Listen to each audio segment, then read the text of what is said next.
Welcome to the healing space, Sampson. Thank y'all for having me in the healing space. Absolutely, absolutely. Okay, wait a minute. I just realized as I'm recording with you that I actually still have my water fountain on right now. I don't want any of the misfits. Those are my listeners. I don't want them being like, what is that sound in the background? Well, let me turn my fan down then. Because I sure enough got it on over here because I am baking and I am hot. Oh my God, put some Lowry's on me. Listen, so there are those of you who are watching this on YouTube, but for those of you who are listening to this on one of the podcast streams, this brother is glistening right now. Beautiful chocolate. Yeah, it's chocolate, but it's melting. Too bad it ain't nobody over here, and I'm not gonna say Come on, that. say it. Nice. Listen, this is the healing space. You know I'm chocolate. We melt in your mouth, not in your hands. Praise him. Come on. Yes. Yes. That's what we love to hear. Yes. Yes, God. Chocolate is healing. Yes. I need to be melting on somebody's son right now. Okay. Woo. Okay. Put it out to the universe. It's important. Speak it and it'll come to you. I don't need no more men after me. I got enough men after me. I don't need no. I'm trying to get rid of some of the ones I got. Well, according to who's looking at this interview, you might have some more people up in your DMs, so just prepare yourself. As long as they know how to entertain, that's all I care about. Keep me interested. All right, so first question I wanted to ask you. Comedy can be a healing art. Would you consider yourself to be a healer? Absolutely not, because I cuss people out too much, So the way I cuss people out, I'm always, I'm very blunt. Yeah. The people who have followed me, and I've been doing this now for 20 years, the people who follow me know that I'm blunt. They are healing. Maybe, I don't know. Maybe healing doesn't always look gentle and affirming. This is sometimes healing is like, look, bitch, I'm sick of your shit. Get your shit together and get on point. Yeah, like, that's healing sometimes. Because I didn't get coddled, so some people don't need coddling. Sometimes the message means smacking somebody upside the head so they can get their shit together. Yeah. The tagline of the healing space is, the purpose of the healing space is to show people that there's more than one way to heal. So in you saying that, that is very, very true. Some people may need to get laid out. That's where the healing comes in. Some people, they, especially men, you got to cuss men out, They don't understand. Please, baby, do your best. They like, look, motherfucker, look. That's what people understand. So you have to speak people's language to them. Right. But as far as, putting myself on a pedestal or making myself a role model, absolutely not. Yeah, I'm such a heathen. No, that's real. That's honest, and it's funny because whenever I hear that, of course, I always go back to Rihanna and the big to-do that everybody made about her saying that. Her, people like Charles Barkley, but I'm like, that's honest. That's truth. Why do we feel like we need to force people to feel like they're supposed to be role models? They're speaking in their truth. I think what people do is when you do something that gets people's attention, you have a platform, people try to set you apart. And it's like, no, I'm like everybody else. Yeah. I just do what I do. I'm here doing the work I need to be doing. And the only difference from me and other people is that more people see me, more people know my name, but I got flaws. Absolutely. I have likes and dislikes, all those things. Absolutely. And and I was going to say that. I was like, with the spotlight, but that gets to other questions. So I'll leave that alone for now.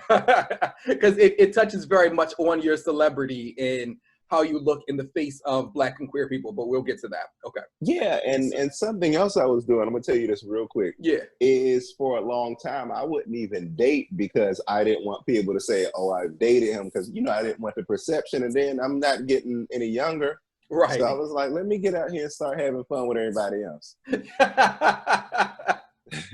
Let it do what it do. Right. Okay. It's often said that many comedians pull their comedy from dark places. How accurate would that be for you? Yeah, I hide my jokes in my pants all the time. No, I'm just playing. I'm playing. No, Some of it does. You know, I think I wouldn't say necessarily from dark places. I say it comes from being open about how you feel and what you think. That's what it comes from. And sometimes it can be, you know, painful things. Sometimes it can be things that move you in some other kind of way. And I've also created some really great comedy from some of the happiest moments that I've had. So absolutely, there is an idea that in order to create, you need to be miserable, and you don't. I think you just kind of need to have your eyes open for how the world is moving and just be willing to absorb things. But you don't need to be locked up in a room sad. Yeah. No. I like that you said that, because I think about Mary J's career and how there were so many people who talked about how, you know, my life, that was quintessential Mary. And, you know, when she was married and happy and, you know, no more drama and all that stuff, people said her music wasn't as good. So I'm glad that you said what it is that you said, because it's often the argument that when people are in the darker spaces is when they make their best art. So, you know, I'm glad that as an artist, as a creative. Oh, wait a minute, what's that look on your face? I don't know about that, because, you know, I've gone through some horrible breakups and other things. And that's when I think maybe I was performing more, but I probably was not creating my best work. My best work has always been when I had more balance in my life. Yeah. Ding, ding, ding. My favorite word, balance. Yes. Balance. I hear you on that. Okay. So this question's a little lengthy, so stay with me. Okay. You call your film Church Boy a Black LGBTQ comedy film. In the film, you discuss the balancing act of existing within both the Black and LGBTQ worlds, like when you talk about the barbershop experience. How wide do you believe the divide is within the two communities in 2020? It's still pretty wide, but I think it's such a, I would say it's a contradiction. In some capacities, the gap is very wide, and then in others, we're right there next to each other. I say all the time, we need for straight Black people to get out here and help fight to protect Black LGBTQ people, because if they don't fight to protect us, who are they going to have to sleep with? You know, so it's so many divides in there, but at the same time, we're right there sleeping with each other still. You know, somebody has a girlfriend who he don't know is bisexual. She's out creeping with her girlfriend. Right. Somebody else got a baby mama. She don't know her baby daddy is out creeping with some boy across town. Or somebody might have a son who's gay, but might not say anything about it. Right. But they still think that roommate that he's been sharing that one bedroom with for 7 years is just a roommate. And the only thing, so that's how close it is. Yes. On the other hand, the gap is there because we know it exists. This stuff is right in our face, but we won't have the conversation about it. Absolutely. We won't be honest about it. We're still in denial about it. So those are your gaps. Yeah. So how do you think, this question isn't one of the ones that I had down, but just kind of like a follow-up. How do you think we get past that? Not meaning I personally don't believe we'll ever just completely get past it. There are too many things, you know, in every area of existence that we're still working on, you know. But as far as being able to take the next steps, what do you believe that would look like? Keep sleeping with straight people. No, I'm just playing. The only thing we can do is keep being intentional about being ourselves. Yeah. That's the only thing, you know, we can do. I think there will always be the need for conversations in our community. Absolutely. I don't want to say division or any of that, but there are always going to be issues. There are always going to be issues with racism. There are always going to be issues with homophobia, but it's just going to come down to how we as Black people, how we as gay people, how we as Black gay people handle that stuff. Yeah. Very true. Very true. How do you think this upcoming election will impact both Black and LGBTQ people? Well, that's the end of this conversation.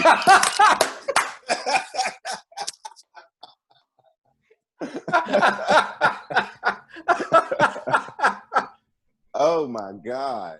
You already, honestly, I don't think this will impact us any worse than it already has. The issues that we face are byproducts of fights that white people are having right now.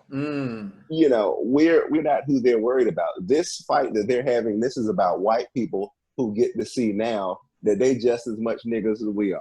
These are middle-class white people who now they got Trump in office. And so this is a fight between white people right now. Yeah. We just get the residual, stuff if we work in corporate America or something like that. But as far as black people who are still in the black community, who still buy on the black market, sell on the black market, got their side hustles and all that, we're going to be good. I was talking to a friend about that. We've always had the candy lady. We've always had the person in our neighborhood who does hair, somebody who cuts hair. So there's some people I know who couldn't get haircuts and stuff, but if you live in the hood and you're connected, you could find somebody to cut your hair during quarantine. Or somebody to do your hair. You might not have money, but you can take a dinner over there and they'll do your hair. Yeah. Or something like that. We've always had that, but as far as the country, there are some white people and even some dumbass black people who are so rich and so privileged that they will vote for Trump because they get a kick out of him shaking things up the way he shakes things up. They get a kick out of watching him shake things up the way he shakes things up because, and this is how it makes sense. You know how on our side, we fight for justice when a black person gets killed by the police. Yeah. When, and this is not really so much a black gay fight. You don't see too many black people mad because somebody won't make them a cake for their wedding. Right. But, it's like civil rights, human rights, basic rights, stuff that we fight about that we know is right. Yeah. On the other side, when Trump bails out his rich friends, when he bails out big businesses and stuff, that's justice for them. Yeah. So for rich people, for people who have privilege and access and stuff like that, the shady shit that he's doing, they see that as justice for their side. And they're really looking at us, for those of us who matter, which we really don't. But those of us who kind of matter, who kind of can like tilt things and get the benefits tilted our way as working people, right? They look at them as people trying to rig the system. Yeah. It's a really backwards way of looking at things. But politics in this country is backwards to begin with. So backwards. So backwards. And and that's why it's important for us to vote. Now, black people say, oh, well, they don't do anything for us. We don't demand anything of them. Yes. Agreed. We just get out and vote. They say, oh, well, you need to vote for this person. Okay, I'm going to vote for this person. But when it's time for us to have the conversations, to get to the table, to be present, we don't show up. Right. We go, I'm not political, or they're not going to listen to me anyway. And of course, they're not going to listen to you because you're not showing up, shaking the table. Right. And that's the thing. The shaking of the table. Exactly. We need to show up and act like Karen. That's what we need to show up and do. Yes. Black people need to show up and act like Karen. Need to ask for that manager. Absolutely. That manager. Go down there to the Supreme Court, start showing up to local town halls, start calling mayors and governors, and start threatening these people. Absolutely. Know who your congressman is. How about that? Yeah, start walking up on them. Right. Yeah. And tell them, black people, we're smart. The way that you win a fight with a white person is you have to challenge their intelligence and be more intelligent than they are. And we're intelligent, show up there and tell them you're the worst senator this state has ever seen. Right. Who is this nigga talking to me like this? And that's what we have to do. Yeah, we don't do that enough. Yeah, we do not. These are facts. So, turning conversation, this coming Friday, you're going to be celebrated by Black gays stuck at home. So, how does that feel? Because you've been in Black gays stuck at home with us before. So you've seen what the community looks like that Mike and Josh have cultivated. So what is that going to feel like? It's no longer you watching a movie with us. We're watching you and celebrating you. So what does that feel like? It feels so good. It feels so good. Because I've been doing this for 20 years. I have been a Black gay man in the world of comedy, which is not a space for Black gay people. And I've been holding it down, representing for 20 years. Yes, you have. And, you know, as Black gay folks, we don't get the exposure and stuff. And a lot of people think, oh, well, just because I've never heard of you or just because I've never seen this and that, it doesn't matter. It's like, no, I've been out here creating a catalog of work. Mm-hmm. And so when you can come back, it's one thing to go out to the world and win straight people over and all that type of stuff. But when you come back home to your community and have your work celebrated, that's a different that's a different feeling. Yeah. And when my community says, hey, we see and appreciate your work, that means a lot, because you need people who live your experience to lift you up before anybody else does. Absolutely. Amen to that. This is going to be fun. I think this is going to be a lot of fun, especially because I love the discussions at the end of the Black Gay Stuck at Homes, you know? So I can only imagine the questions that everybody in the room are going to want to ask you. So yes, something. and we're showing Party and Play, the film Party and Play that I did. I produced it last year. That movie is wild. That movie easily can be a Black gay cult classic.